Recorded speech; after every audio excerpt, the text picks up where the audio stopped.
Hello everyone. Today I'm presenting my legal group project about Bangladesh Bank Heist of 2016. This wasn't just another cyber incident, it was one of the biggest cyber crimes in history. Criminals nearly stolen $1 billion from central bank. In this legal group project, I will walk you through the timeline of the attack, the technical flow of how it happened, the the human factors that made it possible, the legal and regulatory issues involved, and finally my recommendations for preventing something like this in the future. So, in February 2016, hackers broke into the Bangladeshi central bank system. They used the SWIFT network, that's the global secure messaging system, usually banks use to transfer money to send fraudulent requests. Their goal was used to steal 951 million US dollars from the bank's account at the US Federal Reserve in New York. Most of those transaction were blocked, but about $81 million was successfully stolen. That money was quickly moved into casinos in the Philippines, and its money laundered also happened at that time. The shocking part is how it was discovered, not by cybersecurity monitoring, but by the printer malfunction. The printer that normally printed Swift confirmation slip jammed, and that's what triggered the investigation. So from the beginning, this case shows how weak system and chance discovery shaped the outcome. Um, in that, I will talk. Uh, The timeline event, I already said, it is in 2016, in February, and how it happened by the printer. And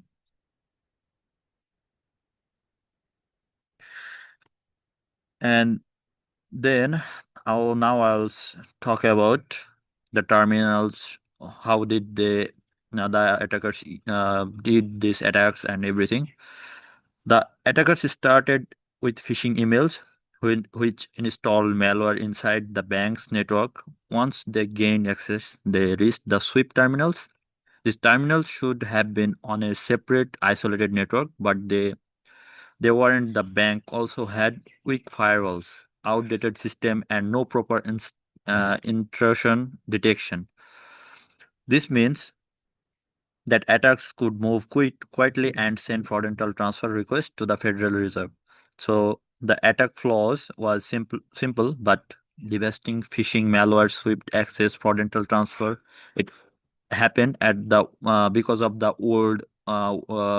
old defending system. This is clear example of a cyber dependent crime. It could not have happened without exploiting digital technology. And uh, now I will talk about the legal and regulatory issues. Like now, let's at that time of haste, Bangladesh was operating under the Information and Communication Technology ACT of Act of 2006. While it addressed some forms of cybercrime, it was not designed to handle sophisticated international financial crimes of the scale.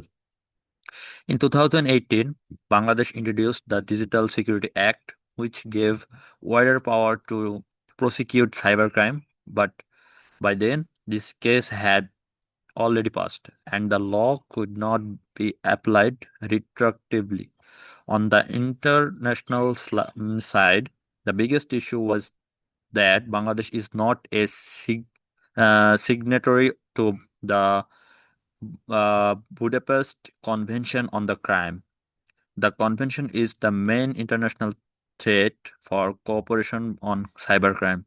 Without it, Bangladesh had limited ability to coordinate quickly with the US or the Philippines.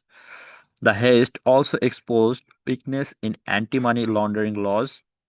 In the Philippines, casino were not covered by AML legislation at the time, which means There was no legal requirement to report suspicious transaction.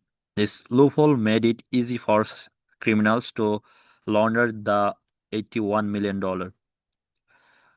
From a global perspective, this case connects to what we stupid what we studied about international cyber governance. Organizations like the UN and OECD have pushed for stronger cooperation, but there are still ideological divides between countries. Some favor open cooperation, other priorities national control. So even though this was a clear crime, fragmented national laws and weak international frameworks created an accountability gap.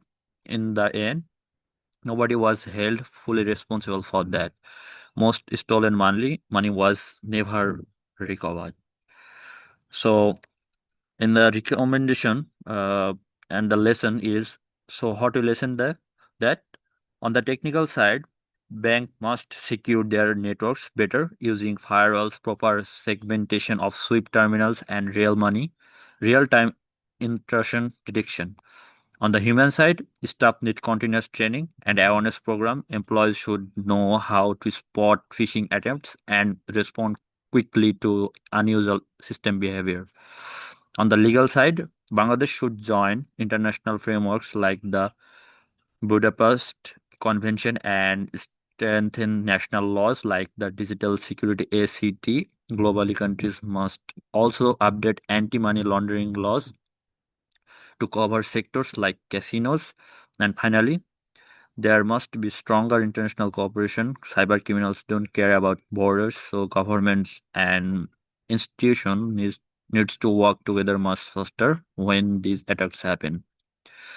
So at the last, uh, we're going to say, like, to wrap up, Bangladesh Bank heist wasn't just the theft of money; it was the theft of trust in the international financial system. It exposed three critical weaknesses: weak technology, human negligence, and outdated legal frameworks. The lesson is clear: cybersecurity is not just about computers, it's about people making the right decision and about countries working together to close the legal gaps. Thank you for watching. My name is Tasfikur Rahman, and this is my legal group project about cybercrime and cyber law. And my topic was the Bangladesh heist of 2016. And my student ID is 20240 320. Thank you.